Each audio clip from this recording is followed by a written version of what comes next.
એ તો ઉપર પરમ ચિદાકાશ પરમ જ્યોતિ અખંડ જ્યોતિ છે, નીચે અનંત પ્રકાશ અનંત આનંદ અનંત શાંતિ છે. એ જ પાકું એડ્રેસ છે. બીજું એડ્રેસ કે એ એડ્રેસ ક્યાંય છે જ નહીં.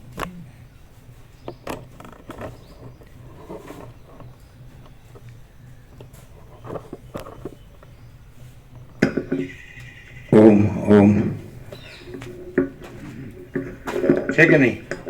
પાકું એડ્રેસ હસ્તાક્ષરમાં. ઓમ આ બરાબર. ઓમ અવાજ ઓછો છે, બધું ફિટ કરજો. કોન્ટેક્ટ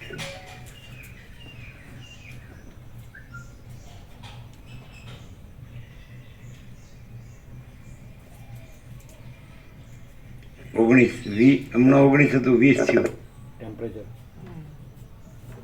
કૃષ્ણમાં હલાદત આરોગ્યપ્રદ સર્વે સંતુ નિરામયા. કેમ છે હવે અત્યારે? ફરક તો નથી પડતો સ્વામીજી, જોઈએ તેવો કાયમ એવું છે નહીં? રાતમાં ખાંસી બહુ જ આવે છે. એટલે ચરી પડવાની, દવા લેવાની આયુર્વેદિક, હા, અને શાંતિમાં રહેવાનું. વિશ્રામ વિશ્રામ તો થાય ને. થાય ના પણ એને ખાંસી આવે એટલે ઊભા જ થઈ જવું પડે. રાતમાં વધારે આવે છે દિવસની કમ્પેરમાં. હળદર ને એ ચાલુ રાખવાનું. બધું જ સ્ટાર્ટ કરી દીધું છે સ્વામીજી. એટલે આ જન્મ મૃત્યુ જરા વ્યાધિ દુઃખ દોષાનું દર્શન એ રીતે જ છે પ્રભુ. કૃષ્ણે કીધું છે એવું. એટલે એમાં આપણે સુખ ગણીએ છીએ એ દુઃખ છે, પણ એ દુઃખ ને દોષ છે તો એ જ્ઞાન છે, અને જ્ઞાન છે શાંતિ છે. એમાં આપણે સુખ ગણીએ છીએ ને એ જ દુઃખ ને દોષ છે, અને દુઃખ ને દોષ ગણીને એ જ્ઞાન છે ને એમાં જ શાંતિ છે. એને દેહ નથી અને પરમાત્મા છે, અને પરમ શાંતિ છે, પરમ પ્રકાશ છે, પરમ આનંદ છે, પરમ શાંતિ છે. એટલે પરમાત્મા છે એ જ રહેવું જોઈએ, દેહ નથી એ ન રહેવું જોઈએ. છે ને? સોલ્યુશન આ જ છે, જ્ઞાન, કેવળ જ્ઞાન. કેવળ જ્ઞાન જ કેવળ પરમાત્મા, અને એ જ કેવળ પ્રકાશ, કેવળ આનંદ, કેવળ શાંતિ. શું થયું? કરી દીધું? ઓમ બરાબર છે.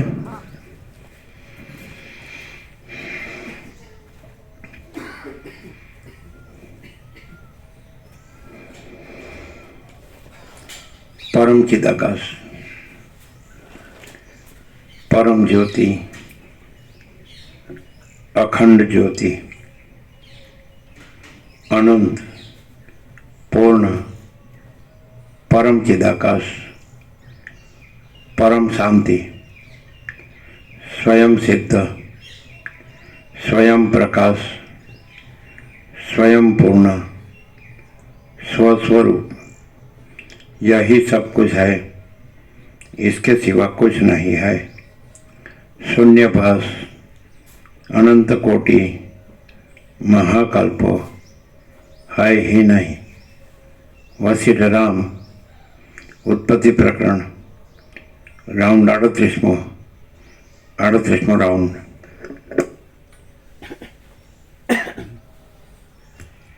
आद्य परब्रह्म सदगुरु देव की जय. ओम श्री परमात्मने नमः. श्री योग वासिष्ठ महारामायण उत्पत्ति प्रकरण पेज नंबर 394 394. सर्ग 120मो. લવણ રાજાના સંબંધમાં ચંડાલીનો વિલાપ. આ 120મા સર્ગમાં લવણ રાજાએ ફરીથી વિંધ્ય પર્વતમાં જઈ પ્રથમ જોયેલું ચંડાળનું સ્થાનક જોયું, તથા ચંડાળની સ્ત્રી કે જે પોતાની સાસુ હતી તેની સાથે તેણે સંવાદ કર્યો એટલું કહેવામાં આવશે. વશિષ્ઠ બોલ્યા, હે રામચંદ્રજી, જેનું સ્વરૂપ મેં તમને સુવર્ણની વીંટીની પેઠે મિથ્યા કહ્યું છે, તે અવિદ્યાનું નાશાત્મક મહત્વ કેવું પ્રબળ છે તે તમે સાંભળો. પ્રથમ વર્ણન કરેલા લવણ રાજાને ઇન્દ્રજાળ કરનાર માણસે ચંડાળપણાનો ભ્રમ દેખાડ્યો. એ બધું નજરે જોયા પછી બીજે દિવસે તે રાજાએ પોતે નજરે જોયેલી પૃથ્વીમાં જવાની પ્રવૃત્તિ કરી અને વિચાર કર્યો કે જે અરણ્યમાં મેં દુઃખનો અનુભવ કર્યો છે તે અરણ્ય ચિત્તરૂપી અરીસામાં આલેખેલું હોય તેમ મને સ્મરણમાં છે. માટે કદાચ વિંધ્ય પર્વતમાં જવાથી તે તે અરણ્ય મને પ્રાપ્ત થાય. એ પ્રમાણે મનમાં નિશ્ચય કરીને તેણે પોતાના કારભારી સહિત દક્ષિણ દિશાના માર્ગે પ્રયાણ કર્યું. ફરીથી દિગ્વિજય કરવા નીકળેલો હોય તેમ તે વિંધ્ય પર્વતમાં આવ્યો. પછી જેમ સૂર્યદેવ કૌતુકથી સમગ્ર આકાશમાં ફરે તેમ તેણે પૂર્વ, દક્ષિણ તથા પશ્ચિમ સમુદ્રના કાંઠાના ભાગો પ્રત્યે ફરવા માંડ્યું. ત્યાર પછી એક પ્રદેશમાં તેણે જાણે સામે આવેલી ચિતા હોય તેમ પરલોકની પૃથ્વી જેવું એક મહાન અરણ્ય પોતાની પાસે જોયું. ત્યાં ફરતા ફરતા તેણે પ્રથમ અનુભવ કરેલા સર્વ વૃત્તાંતનો લોકોને પ્રશ્ન પૂછ્યો. તેની હકીકત જાણી અને તેથી તે વિસ્મય પામી ગયો. ત્યાં રહેનારા પારધી તથા ચંડાળને તેણે ઓળખ્યા અને વિસ્મય પામીને તેણે આકુળ બુદ્ધિથી કુતૂહલપણે ફરીથી ફરવા માંડ્યું.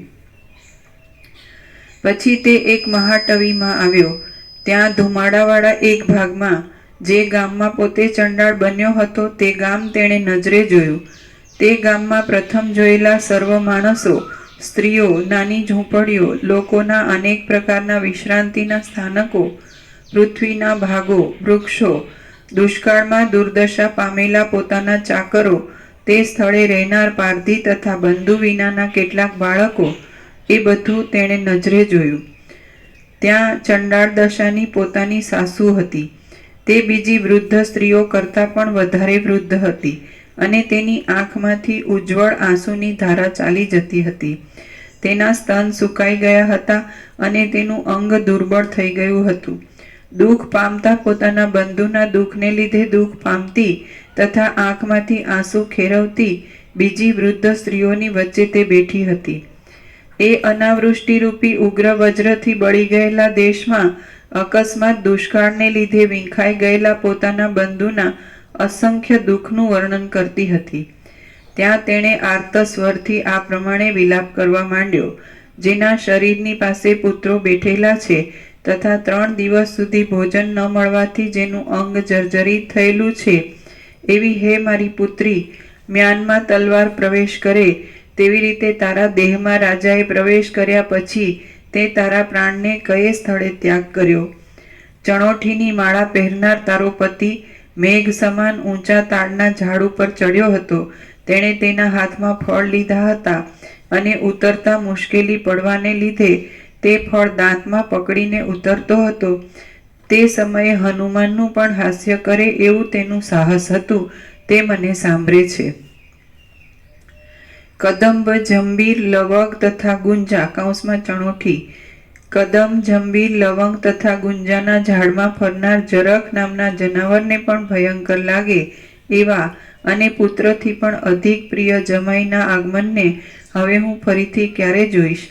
એ મારો જમાઈ જ્યારે પોતાના મુખમાં માંસ ગ્રહણ કરીને તેનું ચરવણ કરતો હતો તે વખતે દાઢી મૂછને લીધે તમાલના જેવા શ્યામ મુખ ભાગ ઉપર જે શોભા થતી હતી તે શોભા કામદેવના મુખ ઉપર પણ થતી નથી.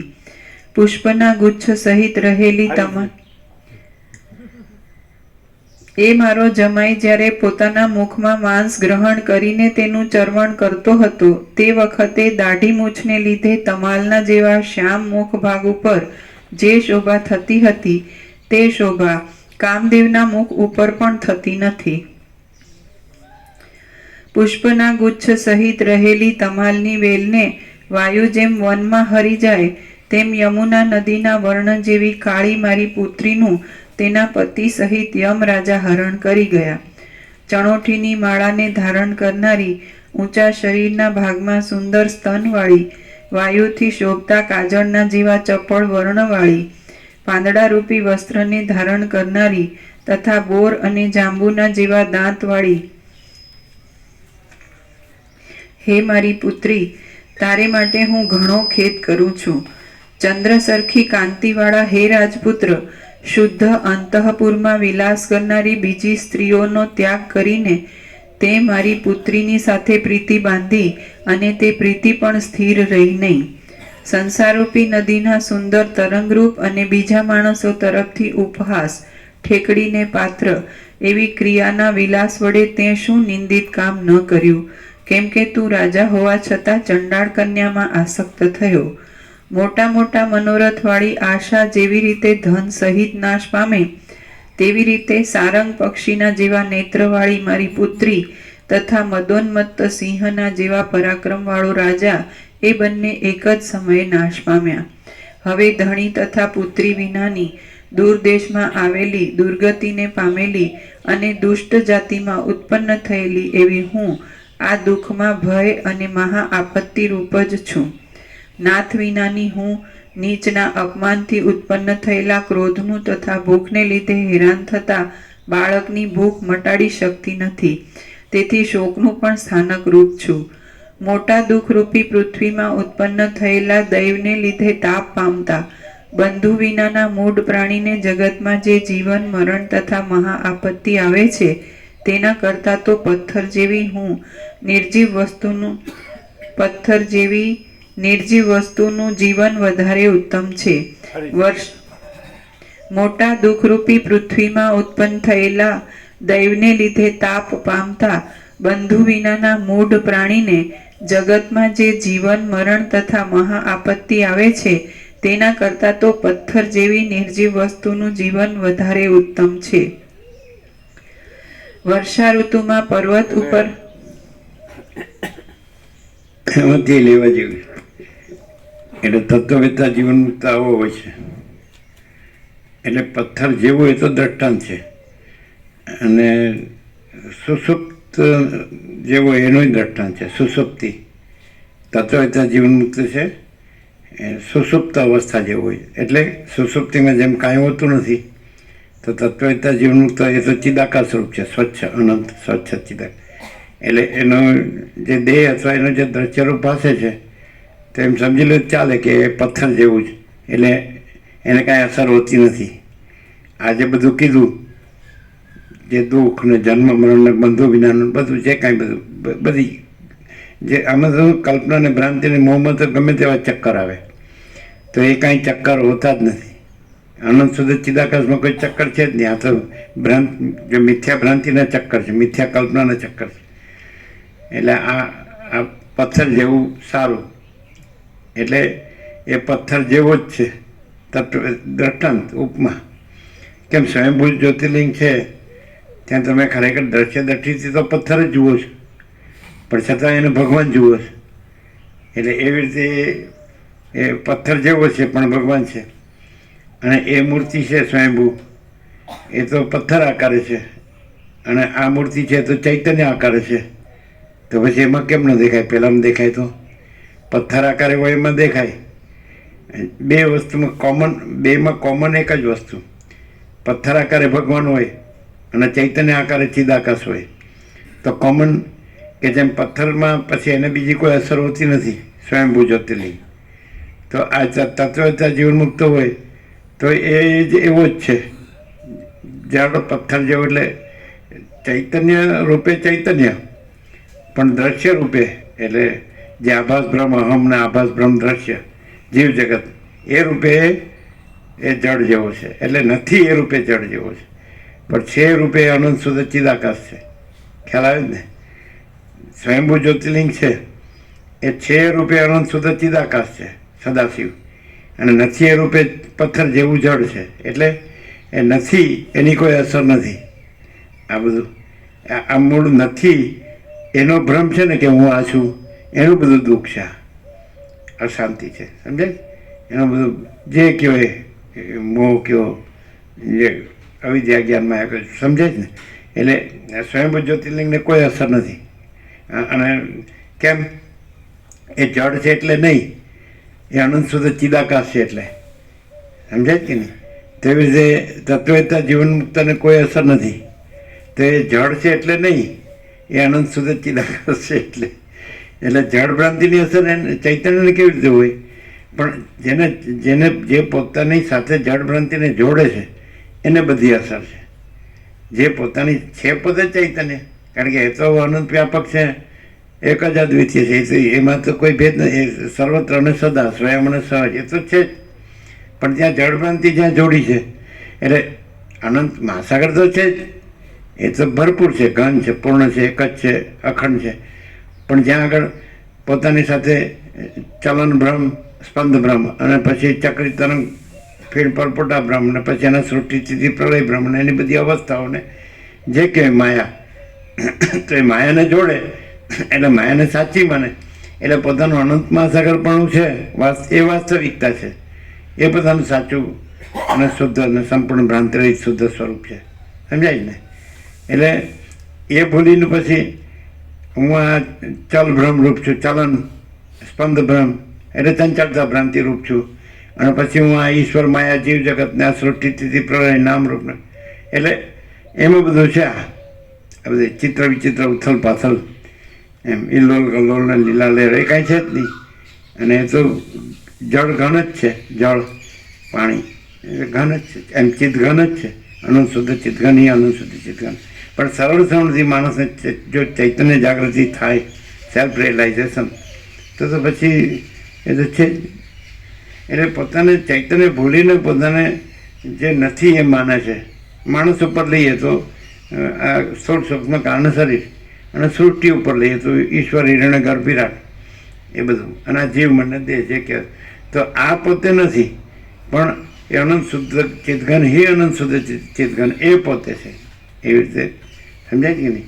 એટલે પથ્થરની ઉપમામાં સજને આવે જ છે અંદર કે જો શરીરને તમે માટીનું ઢેફું માનો તો ત્યાં મોક્ષ નજીક જ છે, એવું આવે છે અંદર.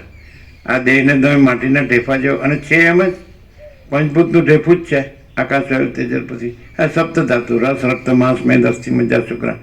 તો આને તમે ઢેફા જેવું જાણો તો એ મુક્ત જ છો, એવા દ્રષ્ટાંત આવે. એટલે અહીં પથ્થરનું સારું. અને આમાં એમ થાય કે તો પછી દુઃખ શેનું છે? ચૈતન્યમાં દુઃખ નથી એ પણ આવે છે, અને દેહમાંય દુઃખ નથી, એ તો જડ છે. ચૈતન્યને તો દુઃખ છે જ નહીં, તો એ તો નિરંજન નિરાકાર નિર્વિકાર છે, તુર્યાતીત છે, અપરિચ્છિન્ન છે. એમાં તો એક જ અદ્વિતીય અનંત અનંત છે, અખંડ છે.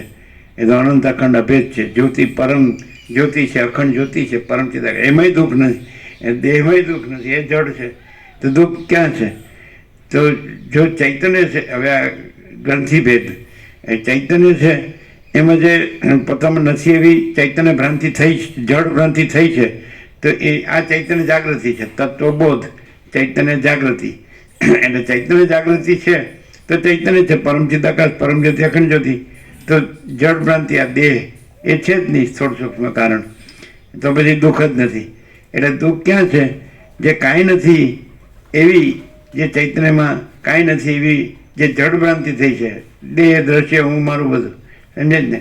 તો એમાં દુઃખ છે, પણ એ તો કાંઈ નથી એટલે દુઃખ કાંઈ નથી. એટલે ઉપસ્થિત કહે છે કે દુઃખ ત્રણ કાળમાં નથી, એ મારો આખરી ઉપદેશ. દુઃખ તીન કાલ મેં નહીં હે, એ મેરા આખરી ઉપદેશ છે. એટલા માટે કે એમ કઈ રીતે? કારણ કે ચૈતન્યમાં જળ ભ્રાંતિ સંભવતી જ નથી. આકાશમાં કાળું ટપકું કલંક કદી સંભવે ને, એમ ચિદાકાશમાં અહમરૂપી કાળું ટપકું કલંક કદી સંભવે.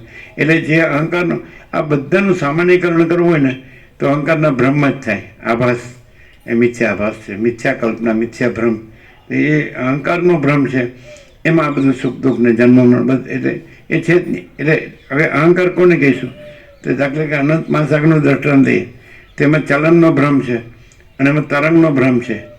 તો એની અંદર જે જળ છે એ પોતાને એ ચલન અને તરંગ, જે તરંગ એટલે સંકલ્પ અને ચલન એટલે અવિદ્યા. તો અવિદ્યા વાસનાનો જે સંકલ્પ છે એ ત્યાં જળ પોતાને આઈડેન્ટિફાય કરે, તાદાત્મ્ય અભિનિવેશ અભિમાન કરે કે હું આ છું. એટલે આઈડેન્ટિટી ટ્વિસ્ટ થઈ ગઈ. એની ટ્રુ આઈડેન્ટિટી અનંત મહાસાગર છે, જળ છે. એની બદલે એની ફોલ્સ આઈડેન્ટિટી એટલે ખોટી જે આત્મરૂપતા અનાત્મા, તો એ અહંકાર છે. અહંકાર એને કહેવાય કે જે ફોલ્સ આઈડેન્ટિટી છે એને આત્મા માનવો, અનાત્માને આત્મા માનવો, એ અહમ છે. અને આત્માને આત્મા જાણવો તો એ આત્મજ્ઞાન છે. ક્લિયર, એકદમ ક્લિયર, એકદમ ઓબ્વિયસ, નેટ ક્લિયર. અહંકાર કોની કહેવાય? કે પોતે અનંત મહાસાગર છે, તો પોતે અનંત સ્વચ્છ મહાચિદાકાશ અનંત શાંતિ છે. તો એ પોતે મહાચિદ આકાશ ચૈતન્ય પ્રકાશ, તો પોતે અનંત ચૈતન્ય પ્રકાશ, અનંત ચૈતન્ય શાંતિ છે. તો એ પોતે ચૈતન્ય, પોતામાં કાંઈ નથી એવો સ્પંદ બ્રહ્મ ચલન. આખો મહાસાગર છે, એનું આખું જળ, એનું હલવું દોડવું, એ માયા કહો. સમષ્ટિ બ્રહ્મને માયા કહે છે, વ્યક્તિ બ્રહ્મને અવિદ્યા કહે છે. તો અહીંયા અવિદ્યા લ્યો તો આમ સમષ્ટિ વ્યક્તિ એક જ છે, ભ્રમ ભ્રમ જ છે. એટલે એ હવે એ ચલન ભ્રમ છે ત્યાં, અને પછી તરંગ ભ્રમ છે, સંકલ્પ ભ્રમ ત્યાં. એ આઈડેન્ટિટી ટ્વીટ થઈ જાય. જળ પોતામાં પોતાને ચલન ભ્રમ અને તરંગ ભ્રમ રૂપ માને, એ અહંકાર છે. અનાત્મામાં આત્માપણું માનવું એ અહંકાર છે. અને આત્મા કદી એમાં અનાત્માપણું સંભવતું જ નથી, એટલે અહંકાર સંભવતું જ નથી. આ બધી ક્લિયરન્સ છે ને પ્રકાશનું ક્લિયરન્સ છે. આ બધું બુક્સમાં ના આવે, શાસ્ત્રમાં ને ગુરુમાં ના આવ્યા, કારણ કે એ લોકોમાં વિદ્યાનો અહમ તો હોય જ છે. શાસ્ત્રમાં ને ગુરુમાં વિદ્યાનો અહમ હોય, અને આ વિદ્યા વિદ્યાર્થી પડશે. એટલે દાખલા તરીકે કોઈ કે આ અભ્યાસ કરવો જોઈએ ને, તો પ્રકાશ એવું કહે છે કે અભ્યાસની વાત શું કામ આવે ખબર છે કે જે અનાત્મા છે એનો અભ્યાસ હોય ને, તો એને ગણ્યું હોય ને તો જ અભ્યાસની વાત આવે. નહીં તો ચૈતન્યનો શું અભ્યાસ કરવાનો, ચિદાકાશનો શું અભ્યાસ કરવાનો? પણ વાસના હોય ને, અવિદ્યા વાસનાનો સંકલ્પ હોય, હું અને આ જગત એમાં હું આ દેહ છું, સ્ત્રી છું, પુરુષ છું, આ ઘર છે, ધન છે, હું મારું છે, પોતે બીજા પોતાનું બીજાનું છે, હું આવો અભ્યાસી સંસ્કારી છું, બધું જાણું છું. તો એ પણ અવિદ્યા જ છે. કેમ કે જે ઈશ્વરનું પણ નિર્વાણ જે પૂર્વાર્ધમાં સ્ટાર્ટ લીધું આપણે 1989માં આળંદીમાં હતા ત્યારે સીધું એ જોવામાં આવ્યું, નિર્વાણ પૂર્વાર્ધ એટલે કે ઈશ્વર અવિદ્યા છે. એટલે રામ કે અરે વિષ્ણુ સદાશિવ બ્રહ્મા આ પરમેશ્વર અવિદ્યા, એટલે કે હા એ શુદ્ધ સત્વ છે, તો એ ઉપાધિથી ચિદાકાશ ઈશ્વર છે. એટલે શુદ્ધ સત્વ નથી એમ, એટલે ઈશ્વર નથી, અને પરમ સત્તા પરબ્રહ્મ જ છે. હવે આ બધું ક્લિયરન્સ કંઈ બીજે ન મળે. આમ એક બાજુ લાગે કે સત્શાસ્ત્ર છે અને વિચારવાણી શબ્દ અર્થ છે, પણ એકચ્યુઅલી એ એવું પ્રકાશ છે, અને પ્રકાશથી જો તમે આને બરાબર અનુભવો તો પછી એ બધું નથી. એ રીતે સમજાય કે નહીં? હવે આ શાસ્ત્ર નથી, પછી ગુરુ નથી, એમ વસીટે કહી દઉં હું નથી. અને પછી રામને પૂછ્યું કેવું લાગે તો કે મને હવે કોઈ શાસ્ત્ર કે શબ્દ કે અર્થની જરૂર નથી, સાધુની જરૂર નથી. એટલે આવી રીતે બીજે બધે ઉપદેશના ઉપચારમાં પોતાને ને બધાને બાધિત નથી કરતા, અને વસીટ પોતાને ને બધાને બાધિત કરે છે. એમ કે શાસ્ત્ર વાસના પણ નથી, ગુરુ વાસના પણ નથી. હવે આ ક્યાંય નહીં. આજે કોઈ પરમ સત્તા પરબ્રહ્મનું માયારૂપી દર્પણમાં પડેલું સમષ્ટિ મોટો જીવ કલ્પના નામનો પ્રતિબિંબ જ ઈશ્વર કહેવાય છે. તો આવું ક્યાં મળે? ક્યાં હોય જ નહીં. આ તો તમે આખા જગતની પ્રોપર્ટી અહીંયા રાખો ને તો એ ધૂળ રાખશે. આ ક્યાં વસ્તુ? આ અમૃત ક્યાં છે? આવું બ્રાહ્મણમાં આવી પવિત્ર જગ્યામાં આવો, અને આ જો તમે ન જાગો તો તમે મૂળ વિશ એકદમ જડ જ છો. હાવ એવો જ થાય. બસ હું આ જ છું ને હું બધું જાણું છું, મારા ઘર છે ને ધન છે, હું ભણેલો ગણેલો છું અને કમાઉં છું ને વાપરું છું, મારી પ્રોપર્ટી છે, બેલેન્સ છે, શું આ? અને પછી હું અભ્યાસ કરું છું. હું ચિદાકાશ છું. હવે હું જડ દેહ છું, એ અનાત્મા ને આત્માપણું છે. હું પુરુષ છું કે સ્ત્રી છું, ભણેલો ગણેલો છું કે કમાઉં છું કે બેલેન્સ છે, વાપરું છું, અને મારી રીતે સુખી છું, ખાઉં છું, પીવું છું, મજા કરું છું, મારો જોબ કરું. અને હું ચિદાકાશ છું, એવું હું ચિંતન કરું છું. તો તાદાત્મ્ય અનાત્મામાં છે. અનાત્માને હું પણ માનીશ કે હું પુરુષ છું કે સ્ત્રી છું, આ XY છે. અને બોલવાનું હું ચિદાકાશ છું, પણ ચિદાકાશ ક્યાં બોલે કે હું ચિદાકાશ છું? કોઈ દી સાંભળ્યું? સૂર્યને કોઈ દી કહેતો સાંભળ્યું કે હું સૂર્ય છું? આકાશને કહેતો સાંભળ્યું કે હું આકાશ છું? મહાસાગરને કહેતો સાંભળ્યું કે હું મહાસાગર છું? કોઈ કહેતું નથી કે હું આ છું કે તે છું. જો તમે અને સ્પંદ ભ્રમ દેખાય છે, તો જે દેખનારું છે એનો સ્પંદ ભ્રમ છે. જો જેના જેમ કે વસીટમાં એટલે એક્સેપ્શન છે એકદમ, એટલે ટોટાલિટીમાં એબ્સોલ્યુટ છે, ઇન્ફાઇનાઇટ એબ્સોલ્યુટ, એટલે અનડિફરન્શિયેટ, બિલકુલ સ્પંદ ભ્રમ નથી. તો વસીટને ક્યાંય સ્પંદ ભ્રમનું જગત દેખાતું જ નથી. તો જેને સ્પંદ ભ્રમનું જગત દેખાય છે એ જગતનો સ્પંદ ભ્રમ નથી, દ્રશ્યનો સ્પંદ ભ્રમ નથી. એ જ્યાં પોતે ચૈતન્ય છે ત્યાં એમાં પોતાનો સ્પંદ ભ્રમ છે. અને જો પોતે પોતાનું ચૈતન્ય તો સ્વસમેધ્ય છે અને સહજ નિર્વિકલ્પ છે. માચિદાકાશ સ્વસમેધ્ય સહજ નિર્વિકલ્પ, તો એ પોતાનો અનુભવ છે જ, કરવાનો નથી. એ તો સ્વયં પ્રકાશ છે અને સ્વસમેધ્ય છે, સંપૂર્ણ પ્રકાશ છે. તો ભ્રમ સાપેક્ષ કે ચાલો ભાઈ આપણા ચલન ભ્રમ એટલે ચંચળતા ભ્રાંતિ થઈ છે કે હું આ દેહ છું ને આ દેહ દ્રશ્ય હું મારું ને અને એના બધા જન્મ મરણ સુખ દુઃખ કે બધું ઈષ્ટની સંયોગ યોગ હર્ષ તો પોતે એના સાપેક્ષ પોતે પોતાને અનુભવે અને પોતે જે અનુભવ છે એ પોતે જ ચૈતન્ય છે, અનુભવવાનું નથી. પોતે જે જ્ઞાન છે, બોધ છે, ચૈતન્ય અનુભવ છે એ જ સ્વસમિતિ ને સ્વયં પ્રકાશ ને એ જ ચૈતન્ય છે અને એમાં ચંચળતા ભ્રાંતિ નથી. પોતે આનંદ સુધા ચિદાકાશ છે. સાપેક્ષ કીધું, અનુભવ કરવાનો નથી, અનુભવ છે જ પણ ભ્રમ સાપેક્ષ કે ભ્રમ થયો છે. જેમ કે બાળકને ભ્રમ થયો અંધારામાં રાતમાં ભૂતનો, તો પછી એ નજીક જઈને જોવે એટલે કોઈ ઝાડનું થડ છે કે થાંભલો છે તો પછી ભૂતનો ભ્રમને ભય નથી. એવી રીતે પોતાને જોવે કે પોતે જે જ્ઞાન છે કેવળ જ્ઞાન છે, કેવળ અનુભવ છે, કેવળ બોધ છે, કેવળ ચૈતન્ય છે, કેવળ તેજ છે, જ્યોતિ છે, પ્રકાશ છે, તો પોતે આનંદ શુદ્ધ ચિદાકાશ છે. અને એમાં પછી એ સ્પંદ ભ્રમ નથી, ચંચળતા ભ્રાંતિ નથી. ચંચળતા ભ્રાંતિ નથી એટલે સંસાર ભ્રાંતિ નથી અને પછી જન્મ મરણ સુખ દુઃખ ભ્રાંતિ નથી. આ એવું આત્મ સાક્ષાત્કાર તો છે જ. ચોથી સત્તાપત્તિમાં જે કીધું છે કે ત્યાં આગળ પોતે જ પોતાના નિરાવરણ નિર્વિક્ષેપ નિર્મળ જુએ તો ત્યાં આગળ પછી આ બધું નથી. પણ આ તો શું કરે છે, હું અભ્યાસ કરું છું તો હું આ છું એટલે અભ્યાસ ફેલ. અનાત્માને આત્મા માનીને પછી અભ્યાસ એ અભ્યાસ જ છે અને અનાત્મા છે જ નહીં ને આત્મા જ છે તો અભ્યાસ નથી. આત્માને કાંઈ વેદાંત બ્રહ્મની જરૂર નથી. આત્મા મહાચિદાકાશ પરમાકાશ પૂર્ણ બ્રહ્મ જો હોય છે એ તો સહજ છે. એટલી બધી મસ્ત વાતો છે કે કાંઈ કહેવાની વાત નથી. અને કે આ તો કંઈ જાણ આ તો કહે હમ કુછ નહીં, હમારા કુછ નહીં, હમ કુછ નહીં જાણતે, હમ કુછ નહીં કરતે, મહાચિદાકાશ જો હોય છે લ્યો હવા જળ જેવા જ છે, અજળ. આ બધા બધું કરે છે ખોટું. બધા ભણે છે ગણે છે અને પછી બધા ક્ષેત્રોનું બધું જ્ઞાન છે, જ્ઞાન વિજ્ઞાન છે ને બધું જાણે છે ને કેટલા બધા હોશિયાર છે, ક્લેવર કહેવાય એમ, ઇન્ટેલિજન્ટ કહેવાય છે એમ, તેજસ્વી કહેવાય એમ. અને બધું કેવા સુખી છે અને કે બધા એની પાસે જઈને માર્ગદર્શન લે કે પોતપોતાના ક્ષેત્રમાં જે ક્ષેત્રનો જે અનુભવી હોય નિષ્ણાતા તે એને ખબર નથી કે આ બધો આખો આભાસ બ્રહ્મ કાંઈ નથી અને આ જળ જેવા લાગે છે પણ આ પૂર્ણ ચૈતન્ય છે એ ખબર નથી. સમજાય? એ જળ જેવા કેમ લાગે છે કે એ જળને ચૈતન્ય માને છે કે જીવ ભાવ. સમજાય છે? ચિદાભાસ આભાસ બ્રહ્મ હમ જોડીને મહાચિદાકાશ આખો અનંત મહાચિદાકાશ પ્રકાશ છે તો ત્યાં આભાસ બ્રહ્મ હમ જોડીને જીવ અને પછી આખો અનંત મહાચિદાકાશ પ્રકાશ છે ત્યાં આભાસ બ્રહ્મ દ્રશ્ય જોડીને જગત, તો એને ચૈતન્ય માને છે.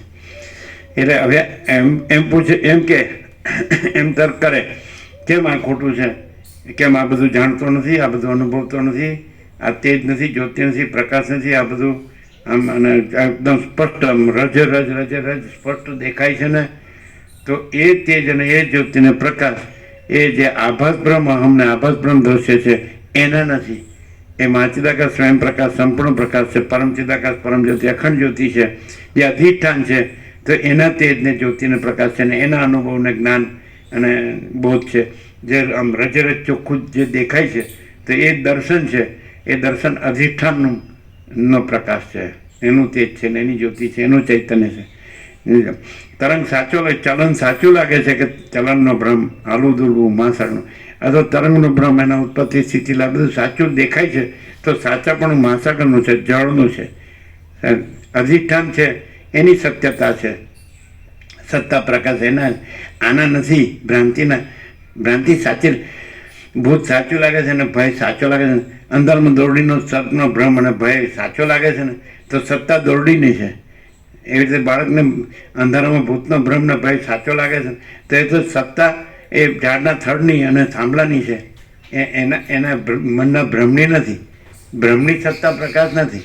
એટલે આ બધું જે જીવ જગત છે એનો સત્તા પ્રકાશ નથી, એ પરબ્રહ્મ અખંડ સચ્ચિદાનંદ જે છે પરબ્રહ્મ પરમાત્મા છે એનો સત્તા પ્રકાશ છે. એટલે આમાં બધું ઊંધો થઈ ગયું છે. એટલે અસત્તાને અપ્રકાશને સાચા માનીને પછી સત્તા પ્રકાશનો હું અભ્યાસ કરું છું એટલે થાય જ નહીં કોઈ દિવસ. અસત્તાને અપ્રકાશ સમજાય?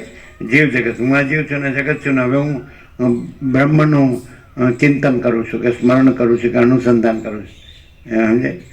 એટલે સ્ટાર્ટમાં જ આ દેશમાં આવ્યા એ પછી સ્ટાર્ટમાં જ માઉન્ટ આબુ ગયા હતા તે ત્યાં નખેલી ઉપર અરે ડીસાવાળા જે એક માઈ મંડળ છે એમનું બનાવેલો છે રામકૃષ્ણ આશ્રમ ને એમાં એક મહાત્મા હતા એટલે દેવ થઈ ગયા એટલે એને પૂછ્યું હતું કે એ મિશનમાં નાગપુર કે ત્યાં 25 વર્ષ સેવા કરે ને પછી પોતે નિવૃત્ત થઈને એકલા ત્યાં રહેતા હતા એટલે પેલું માય મંડળ સેવા કરે તો અમે પૂછ્યું કે શું કરવું જોઈએ એટલે કે બ્રહ્મસ્મરણ આ છેલ્લો શબ્દ કહેવાય અવિદ્યામાં આ આભાસમાં છેલ્લો શબ્દ કહેવાય જીવ માટે બ્રહ્મ. હવે આપણે શું કે પૂર્ણ વૈરાગ્ય, પૂર્ણ સાક્ષાત્કાર, પૂર્ણ બ્રહ્મ, મધ્યમ વૈરાગ્ય, બ્રહ્મસ્મરણ, નિષ્કામ કર્મ, મંદ વૈરાગ્ય છે કે નહીં એ બધું ભોગ વાસના ભ્રાંતિ દુઃખ અશાંતિ એ બધું છે કે નહીં મંદ વૈરાગ્ય છે ને ઉત્તમ મધ્યમ ને કનિષ્ઠ એવું કહે. એટલે સ્મરણ શબ્દ શેમાં આવે જેમ કીધું ને કે ઈશ્વરી અવિદ્યા છે તો એ શુદ્ધ સત્વ ઉપાધિથી ઈશ્વર છે. તત્વતા જીવન મુક્તમાં એને દ્રશ્ય દ્રષ્ટિ જોઈએ તો શુદ્ધ સત્વ ઉપાધિ છે. એ પણ રામે પૂછ્યું કે જેમ શ્રી કીધું ચુડાલામાં એ પરબ્રહ્મ રહ્યો અને જીવનો રહ્યો અને જગતનો રહ્યો આભાસ બ્રહ્મનો રહ્યો અહમને દ્રશ્ય તો પછી પેલા જોયું કે હવે આ દેહમાં આ છે કે નહીં એમ એટલે એનું કે એનું ચિત્ત છે એને સત્વ કહેવાય એવું કીધું છે. જે આત્મ સાક્ષાત્કારી છે કે બ્રહ્મ સાક્ષાત્કારી એને બ્રહ્મરૂપ રહ્યા હોય પરમાત્મા તો એનું ચિત્ત ન કહેવાય એનું ચિત્તને સત્વ કહેવાય. તો સત્વમાં શું હોય એ પછી બતાવે છે કે જે પોઝિટિવ બધું હોય ને અલગ અલગ અગાસીના છેલ્લા પગથિયે હોય પગ ઉચકીને અગાસીમાં જ જવાનું હોય તો એ માણસ એ છેલ્લું પગથિયું અને અગાસીમાં પગ દઈ દીધો અગાસીમાં આવી ગયો પરબ્રહ્મ સમજે કે નહીં તો એ માણસ તો બંને છે એ આ હોય એ સાધક ગણાય કે હજી પગાસીમાં પગ નથી મૂક્યો અને આ હોય એ સિદ્ધ ગણાય. એમ એક બધું શબ્દમાં ખાલી એક સામાન્ય સમજ માટે તો સિદ્ધમાં ધારો કે એનો દેહ રહે તો લાસ્ટ જે અગાસીમાં પગ મૂકતા પહેલાં એની અવસ્થા હોય એ બધી અવસ્થા એના માટે સહજ હોય. એનું વ્યુત્થાન થાય તો નિર્વિકલ્પ સમાધિમાંથી જેમાં અહમન વાસનાનું સંપૂર્ણ ક્ષય થયા પછી અતિન્દ્રિય ચૈતન્યને અતિન્દ્રિય અનુભૂતિ પછી એના અહમન વાસનાનું સંપૂર્ણ ક્ષય થયા પછી જીવ બ્રહ્મની એકતા થયા પછી એ બ્રહ્મરૂપ રહ્યા પછી તો ધારો કે એનું વ્યુત્થાન થાય તો હંમેશા જે કોઈ હોય એનું એ અત્યારે હોય વર્તમાનમાં તો તરતનું આગળનું જે પ્રારબ્ધ હોય એ જ ત્યાં પ્રવર્તે છે. નહીં સમજાય તો એનામાં શું હોય કે પૂર્ણ વૈરાગ્ય, પૂર્ણ આત્મજ્ઞાન, પૂર્ણ પરમાત્મા. આગળ તો આપણે જે કીધું ને કે વૈરાગ્ય, આત્મજ્ઞાન, પરમાકાશ, પરમ શાંતિ તો એ સાધકનો એ અંતિમ અને પરિપૂર્ણ પુરુષાર્થ હોય છેલ્લા પગથિયામાં હોય ત્યારે. અને અગાસીમાં આવી ગયો એ સિદ્ધ સમજે છે તો એ બંનેના લક્ષણ સરખા હોય. છેલ્લે પગથિયે હોય તો અગાસીમાં આવી ગયો તો એનું જે પ્રારબ્ધ હોય તો એ છેલ્લે જે હોય જ હોય. તમે ધારો કે રાત્રે સૂઈ ગયા અને સવારે જાગ્યા તો રાત્રે છેલ્લી પડે તમે જે હો તો સવારે જાગીને એ જુઓ એ વસ્તુ અંદર ડોર્મન્ટ રહી છે. ડોર્મન્ટ કહેવાય ને સુસુપ્તા સમજાય એ વસ્તુ છે એટલે પછી એ જ વસ્તુ પછી સ્ફૂર્તિમાં આવે એટલે નિર્વિકલ્પ સમાધિમાંથી વ્યુત્થાન થાય તો અંદર પરબ્રહ્મ જેમ કે રામને નિર્વિકલ્પ સમાધિ થઈ નિર્વાણમાં પૂર્વાર્ધમાં છેલ્લે તો એને વિશ્વામિત્રે કીધું આને બધું પ્રભુ કાર્ય કરવાનું છે. અવાજ ઓછો છે તમે ખેંચવું પડે છે.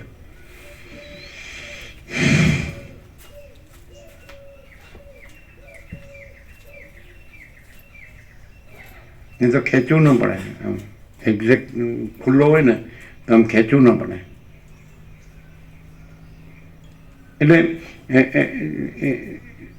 એટલે રામ નિર્વિકલ્પ સમાધિમાં તો વિશ્વામિત્રે વ્યુત્થાન કરવાનું પ્રભુ કાર્ય કરવાનું છે. નહીં તો બ્રહ્મ નિર્વાણ થઈ જાય પછી પાછા એનો પુનર્જન્મ ન હોય પાછા આવે નહીં.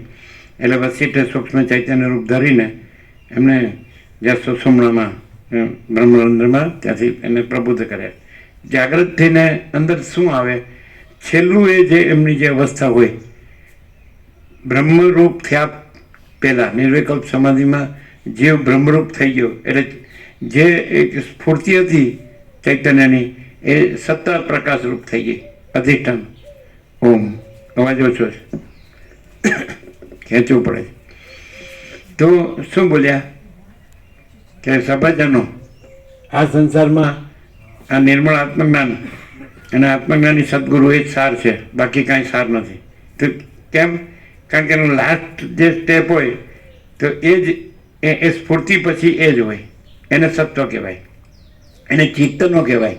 એટલે જેમ વસીર કહે ને કે બળી ગયેલું કપડું હોય તે કપડાં તરીકે યુઝમાં ના આવે.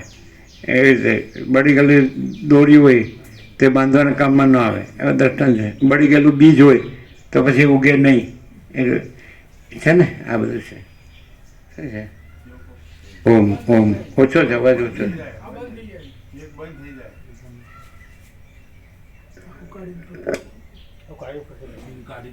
અચ્છા, થોડો આમ કરજો, ઇનસાઇડ કરજો બંને.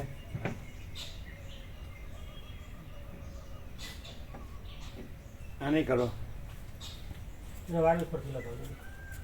ઓમ ઓમ. ઓછો છે, અવાજ ઓછો છે. ખેંચવું પડે. આપણું પ્રેક્ટિકલ છે નીકળવાનું. સમજે છે?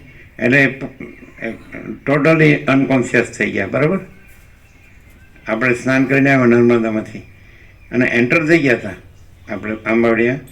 એટલે એન્ટર થવામાં જ એટલે ત્યાં વૃક્ષો તો હતા જ, અંદર આવી ગયા એટલે અનકોન્શિયસ થઈ ગયા. બરાબર? એકદમ સ્લીપિંગ અવસ્થા. રાજ્યપ્રભુ હતા MP વાળા. બરાબર? એટલે પછી આવ્યા, પછી પાછું બેઠા થઈ ગયા. આવ્યા એટલે આ બધા રાજુ, આ બધા કીર્તિપ્રભુ બધા હતા, કોસંબાવાળા બધા એ અંદર હતા. અને પછી અમે અંદર આવ્યા. રાજે કોસંબાવાળા એવું બોલ્યા, એક ઘાત ગઈ એવું બોલ્યા. આ બધા જ્યોતિ જાણે છે ને. પછી ડૉક્ટર આવ્યા. બરાબર? એટલે BP જોયું એટલે 400, પછી ગોળી આપી એટલે પછી નોર્મલ. બરાબર? પછી અમુક આવ્યા બધા અને કે તમને શું થયું છે? કીધું અમે પરમાત્મા છે, અમને કાંઈ થયું નથી. એટલે કે તો પછી કોને થયું? દેહને થયું. તો દેહનું કયો? તો કે દેહને પૂછો. એટલે 55 મિનિટનું છે રેકોર્ડિંગ આખું. સમજાય છે? એ આખું રેકોર્ડિંગ છે. સાંભળેલું છે? તમે સાંભળેલું? તમે સાંભળેલું? નથી સાંભળેલું? 55 મિનિટનું રેકોર્ડિંગ છે. તેમાં અમે પરમાત્મા છીએ, અમે દેહ નથી. દેહને થયું છે તો કે દેહને શું થયું? તો કે દેહને પૂછો. આવું ચોખ્ખું. હવે એનો અર્થ શું થયો? દાખલો ત્યાંથી બ્રહ્મ નિર્માણ થઈ ગયું હોય તો પુનર્જન્મ નથી અને વ્યુત્થાન થયું. હવે કોઈ તો એમ જ કે ભાઈ આ તો અનકોન્શિયસ છે, આ બેભાન થયા એમ કે, સીધી સાદી ભાષામાં આ બેભાન થઈ ગયા અને પછી પાછું ભાનમાં આવ્યા એમ કે ને. પણ એકચ્યુઅલી જો બેભાન અવસ્થામાં કાંઈ ન હોય, કાંઈ ન હોય એ વખતે તમે હતા ગોપરો હતા ને. પણ આ બધી વાત સાચી ને. 55 મિનિટનો તત્વબોધ થયો એ છે જ અંદર. .com કાઢો તો નીકળે. હે શું કે છે?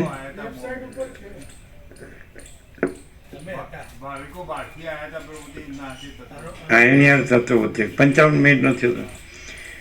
એટલે એમાં જે સ્વયં પરમાત્મા છે, સમજાય છે? અનંત શુદ્ધ ચિદાકાશ અથવા તો અખંડ સચ્ચિદાનંદ પરમ શાંતિ. તો એ રીતનો જ. તો એનો અર્થ શું થયો? એનો અર્થ થયો કે જે અનકોન્શિયસ જે કહેવાય એ કોઈ વસ્તુ નથી. બેભાન એ કોઈ વસ્તુ નથી. જડતા એ કોઈ વસ્તુ નથી. અજ્ઞાન એ કોઈ વસ્તુ નથી. પરમાત્મા જ છે. જો વ્યુત્થાન ન થયું હોય તો બધાને એમ જ થાય કે આ ભાઈ દેવ થઈ ગયા. બરાબર છે? પણ ખરેખર વ્યુત્થાન થઈને એ સિદ્ધ કર્યું કે એ દેહ નથી અને દેહની અવસ્થા નથી અને પરમાત્મા જ છે. કેવી રીતે? કે વ્યુત્થાન થયા પછી પોતે પરમાત્મા છે એવો જ પ્રકાશ છે આખો 55 મિનિટ. નહીં ખ્યાલ આવે. આ તો બધું સૂક્ષ્મ છે ઘણું. એટલે પછી કોઈ કે આ બેભાન અવસ્થા છે, કે કોઈ કે આ દેવ થઈ ગયા છે, કે કોઈ કે આ નિર્વિકલ્પ સમાધિ છે. એ કાંઈ નહીં. એ આરોપથી કહેવાય છે. કારણ કે એમાં કાંઈ બીજું છે જ નહીં, બીજું થતું જ નથી. યહી સબ કુછ है, इसके सिवा कुछ नहीं है. પરમ ચિદાકાશ પરમ જ્યોતિ અખંડ. અત્યારે માની લો કે અત્યારે જ આ માની લો કે અનકોન્શિયસ થઈ ગયા આ સ્વદેવ થઈ ગયા કે બેભાન થઈ ગયા, સમજાય? તો પછી વ્યુત્થાન ન થાય તો એમ જ કે ભાઈ બહુ બહુ તો સારું કેવું હોય તો એમ કે બ્રહ્મલીન થયા, એ બ્રહ્મ નિર્વાણ થયું, એ તો બ્રહ્મ જ રહ્યા હતા. પણ એ બધા શબ્દો જ છે. એ કંઈ આ થયું છે એના સાપેક્ષ આ બધું કહેવાય છે, પણ આ થયું જ નથી, એના સાપેક્ષ કાંઈ કહેવાય જ નહીં. અનંતપૂર્ણ નિરપેક્ષ સત, સમજાય? એટલે જો વ્યુત્થાન થાય તો પછી બધું આ જ આવે. જે આ વસ્તુ શાંત થઈ ગયું, મને બરાબર છે, તો આવી રીતે પ્રેક્ટિકલ કરવું હોય તો અત્યારે લ્યો.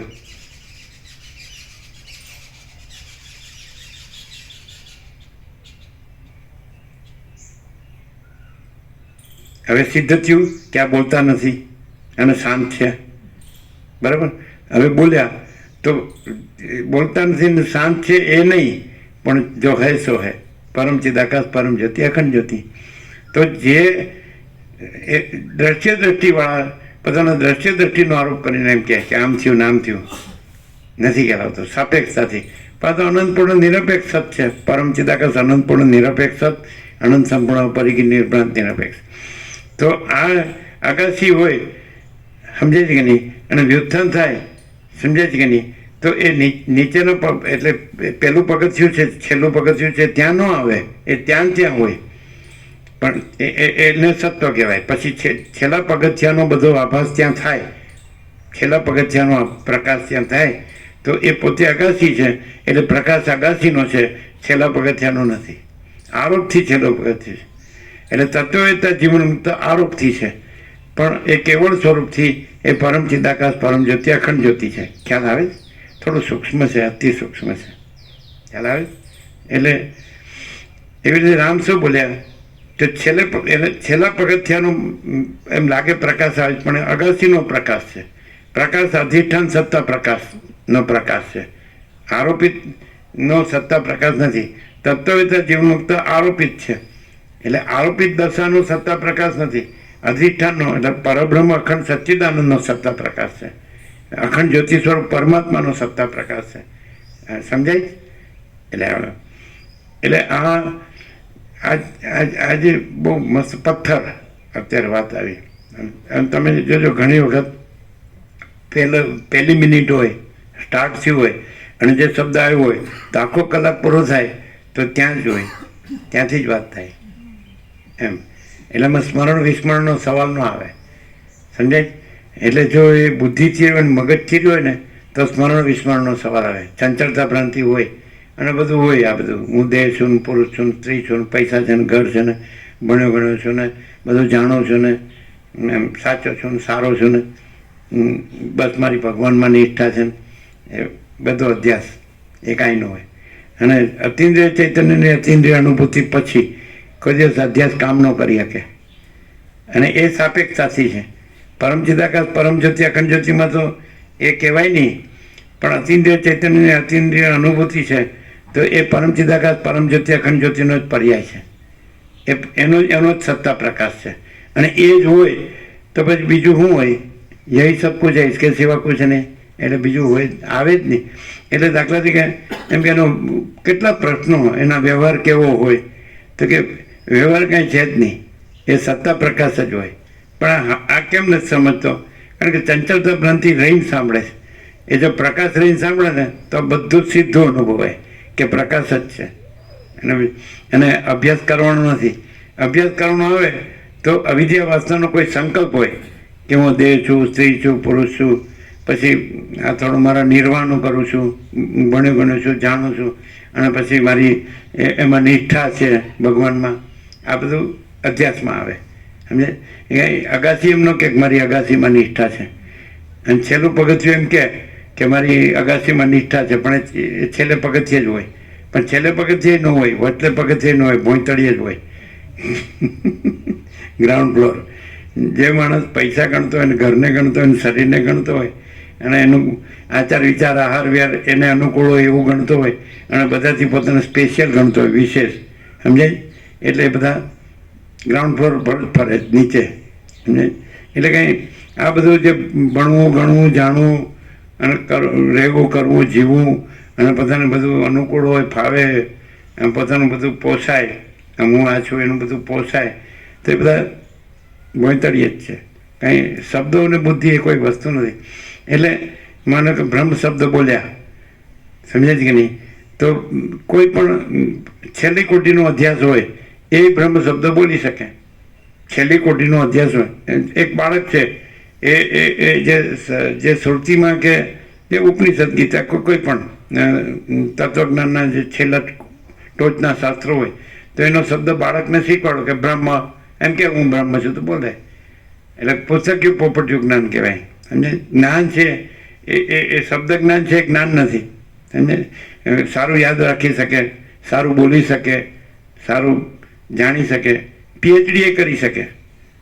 કોઈને કહો કે ચાલો તમે ઉપનિષદ ઉપર પીએચડી કરો તો કરી શકે, ગીતા ઉપર કરો તો કરી શકે, યોગવાસિત ઉપર કરો કરી શકે, પણ એ શબ્દ જ્ઞાન હોય.